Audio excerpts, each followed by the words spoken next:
सुश्री आराधना जौहरी जी, मंच पर उपस्थित पूर्व मुख्य सचिव श्री इंदु कुमार पांडे जी, पूर्व मुख्य सचिव श्री शत्रुघ्न सिंह जी, प्रभात प्रकाशन के हमारे श्री प्रभात जी एवं मेरे सामने बैठे हुए जिन्होंने पुस्तक के बारे में विचार रखा और वो स्वयं भी लेखक हैं। अभी उनकी भी शानदार पुस्तक भंवर, उसका भी मैंने जो है उसमें भी मुझे रहने का सौभाग्य प्राप्त हुआ था।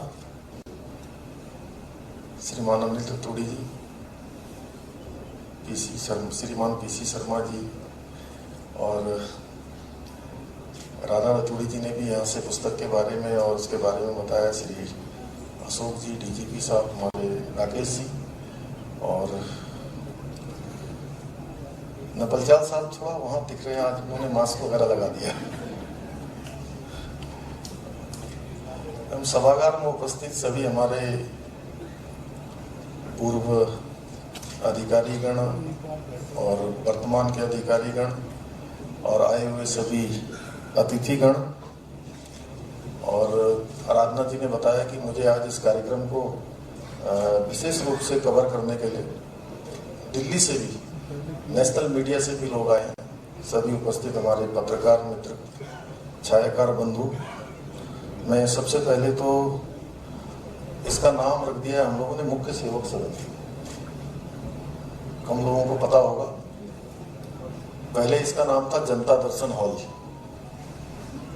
और मैंने जब से काम संभाला मैंने इसका नाम रख दिया मुख्य सेवक सदन या मुख्य सेवक संवाद कक्ष। तो मैं मुख्य सेवक सदन में आप सबका हार्दिक अभिनंदन करता हूं, आपका स्वागत करता हूं और आराधना जी को सुंदर कृति के लिए बहुत धन्यवाद देता हूं कि उन्होंने बहुत शानदार तरीके से ये लीग से हटकर काम करने के लिए पहले से ही पहचानी जाती है। 36 वर्ष के सेवा काल के दौरान आपने विभिन्न स्थानों पर अपनी सेवाएं दी हैं और अपनी अमिट छाप छोड़ी है। नैनीताल की डीएम आप रही और अभी शत्रुघ्न सिंह साहब बता रहे थे कि इनके पिताश्री पूज्य पिताजी भी जो है वहाँ के डीएम रहे, और आपने भी मुझे बताया था कि मुझे मिली थी तो कि मुझे नैनीताल से इसलिए लगाव था कि चूँकि मैंने बचपन में वहाँ पढ़ा और बचपन बाद में मैं वहीं डीएम बन गई। और नैनीताल के डीएम रहते हुए आपने बरसात में कोसी नदी का कहर झेलने वाले गांव चुकुम गांव का दौरा किया था और उस गांव तक पहुंचने वाली आप पहली महिला डीएम थी।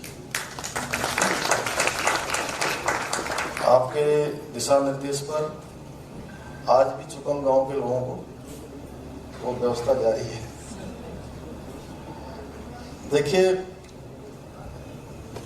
मैं थोड़ा लीक से हटके कुछ बात कहना चाह रहा हूँ। मनुष्य पैदा होता है, सब काम करता है, जो भी सबके जीवन में आते हैं, मनुष्य के जीवन में आते हैं, वो सब काम करते हैं, लेकिन वास्तव में पहचान उसी की होती है जो लीक से हटकर कुछ काम करता है। और मैं ऐसा मानता हूं कि जो मनुष्य का जीवन है वो अपने आप में आश्चर्य है। क्यों रतूड़ी साहब, कितनी 84 लाख योनियों के बाद हमको दोबारा मिलेगा ना ये जीवन? मिलेगा कि नहीं मिलेगा ये पता नहीं है। ये कहते हैं हमारे सभी देवी भागवत पुराण, हमारे ग्रंथ, कि 84 लाख योनियों के बाद हमको मनुष्य का जीवन मिला है।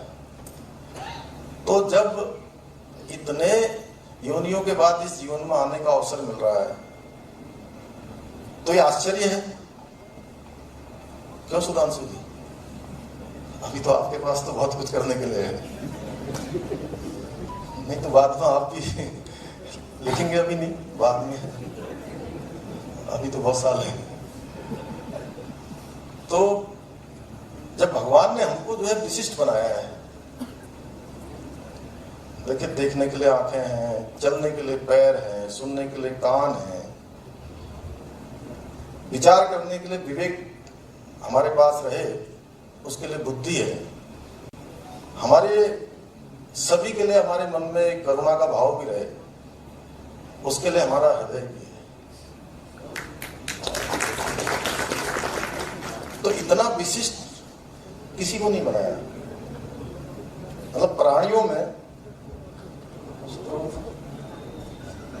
में अगर सबसे विशिष्ट कोई है तो मनुष्य है। तो मैं तो इस पुस्तक के विमोचन अवसर पर ये कहूंगा, क्योंकि मैं देख रहा हूं कि यहाँ पर हमारी पूरी सरकार के शासन के सारे जो है नाक, कान, हाथ, पैर सब यहीं पर हैं। सब लोग बैठे हैं। तो हमको इतना विशिष्ट बनाया है, तो हम अपने अपने क्षेत्रों में कुछ विशिष्ट काम करें और मन से, आत्मा से, शरीर से, वाणी से, कहते मनसा वाचा कर्मणा, इसको मानकर अगर हम कुछ करेंगे तो हमारा ये जो कालखंड चल रहा है सेवा का, वह तो सफल होगा ही होगा।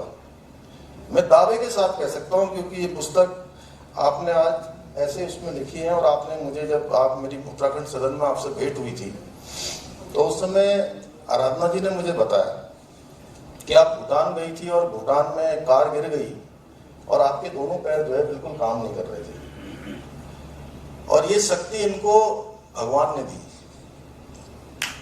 भगवान ने दी और इन्होंने पुस्तक लिखी और इनका जीवन तो सफल हो रहा है। और मैं तो इनको शुभकामनाएं दूंगा कि एक पुस्तक लिखी है, पुस्तक लिखने का काम जो है इन्होंने शुरू किया है, इसको सीरीज दर सीरीज, आपने भी कहा था, हाँ, इसके आगे भी लिखें। ये सफलता की ओर चली गई हैं। एक सेवा का कालखंड तो पूरा हो गया, ये दूसरा कालखंड इनका शुरू हो गया। तो वैसे ही अगर हमने अपने मनुष्य के जीवन में जो विशिष्ट काम करने के लिए भगवान ने हमको भेजा है, यानी कोई भी जिम्मेदारी छोटी भी हो सकती है, बड़ी भी हो सकती है, दायित्व तो बड़ा हो सकता है, छोटा हो सकता है, लेकिन काम कोई छोटा नहीं होता है। काम सब अगर हमने मान लिया कि ये बड़ा है तो बड़ा ही होगा। अभी मैं एक कार्यक्रम में गया, 4 दिन पहले, अक्षय पात्र फाउंडेशन में एक दिन में 35,000 बच्चों को एक जगह से मिड डे मील जो है वहां से जाना था। तो वहां एक छोटी बच्ची ने मुझसे प्रश्न किया कि आप क्या बचपन से राजनीति में आना चाहते थे? आप ये सोचते थे कि आप मुख्यमंत्री बनोगे?